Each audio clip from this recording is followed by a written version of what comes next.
What's going on, everyone? In this video, I'm going to be quickly going over the Feelworld S55 monitor.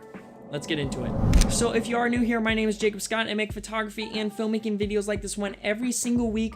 So if that is something of interest to you, be sure to go down below and hit the subscribe button. As of currently, I'm also running a giveaway up until I hit 500 subscribers here on YouTube, and I'm super close. So if you want to get entered, hit the subscribe button and check the first link in the description. So quickly, I want to run over the main specifications of this monitor, and keep in mind I'm talking about the S55 because Feelworld does make a ton of different models, but I'm talking about this model in particular. It is a 720p monitor that accepts a 4K signal up to 24 frames per second. It also uses Sony NPF batteries or Canon LPE6 batteries, which is really good because both of those batteries are super common, and the Sony batteries you can get for dirt cheap nowadays, so it's really easy to get up and running with this monitor. And all that comes in for right around 140 bucks, which in my opinion is super cheap for this monitor. Now the next thing to talk about is the build quality of this monitor, and you're going to notice that first off that it is a completely plastic design besides the 1/4-inch screw where you're going to throw it onto a light stand or throw it onto the included bracket that comes in the box. Now with that in mind, I don't think it's super cheap. It actually feels pretty decent, and it's something that if you take care of, I think it will last you a decent amount of time. That being said, it's not gonna, just survive being dropped over and over and over again, things like that. But if you do that anyways, take care of your gear.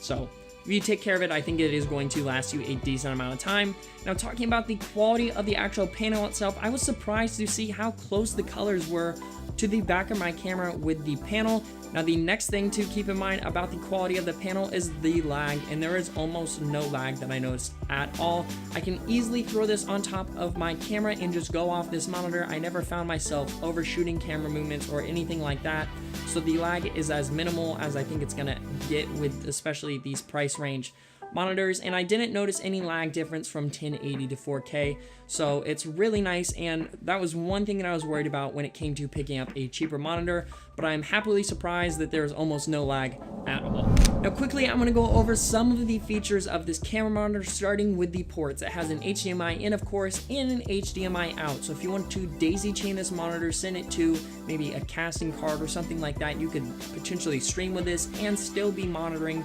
with your monitor there.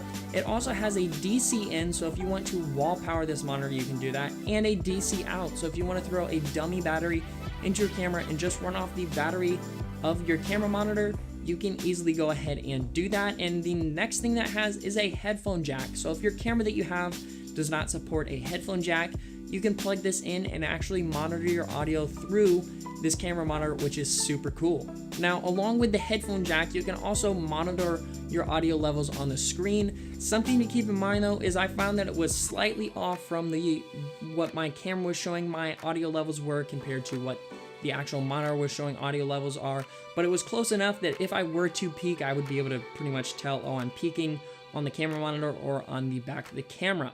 Now, something to keep in mind is this also has 3 custom function buttons. Now, what I have mine programmed to is zoom, so if I want to zoom in really close and get focus on something, I can get tack sharp focus. The next thing that I have it programmed to is to flip the screen around, so if I turn the screen around on me, so if I want to do a selfie thing like this, or if I want to flip it around and be the one filming, I can do that. Something to keep in mind that I found weird when I flipped it is the audio levels did not flip. It only actually flipped what the camera was seeing. And the final thing that I have the function button programmed to is false color. Now, up until this point, I've never used false color, but after doing it, it's so much easier to get exposure perfectly on and get your skin tones looking really good and consistent. And finally, I want to go over what you get with this camera monitor in the box. You're going to find that you get a sun hood with this monitor, which is pretty nice. It folds up pretty easily. It just attaches via Velcro right on the front of this camera monitor. The next thing that you get is a actual mounting bracket arm. This one's similar to the one that you'll find with like small HDs and stuff like that, but if you don't want to mount it on the side and you want to mount it with a ball head, you can just unscrew that mounting bracket point and screw it right in on the bottom. So you have 2 places where you can actually mount this camera monitor, one on the side and one right on the bottom. Now that bracket arm also comes with a cold shoe or hot shoe right on the side, so if you want to throw a microphone on that, you can easily do that. and just plug it into your camera. The only thing that I noticed is that that bracket arm was on the wrong side, so with my Rode Video Micro in particular, the cable would have to stretch and it would actually point the microphone out of the way just a little bit, just because the fact that the shock mount on that is a little bit softer, so it can go ahead and move. Now, also something else to keep in mind is the cold shoe or hot shoe, wherever it attaches to the camera, seemed a touch small, so there was a little bit of play when it came to moving, but I didn't find that that was a super huge deal at all. Never found that it was going to fall off my camera or anything like that. And the final thing that it comes with is a full-size HDMI to micro HDMI. Now keep in mind, with my Sony a7 III camera, I was able to just plug this straight in and go, but I know with some Canon cameras or some other cameras, they don't use micro HDMI. I believe it's mini HDMI, so just check your camera model beforehand to see if you're gonna have to go ahead and pick up a separate cable. But overall, that is pretty much it for this video. I just wanted to go quickly over some of the features and some of the things that I did notice with this camera monitor in the short time that I've been using it. But overall, I think it's a really good pickup for the money, especially if your camera does not have a flip out screen.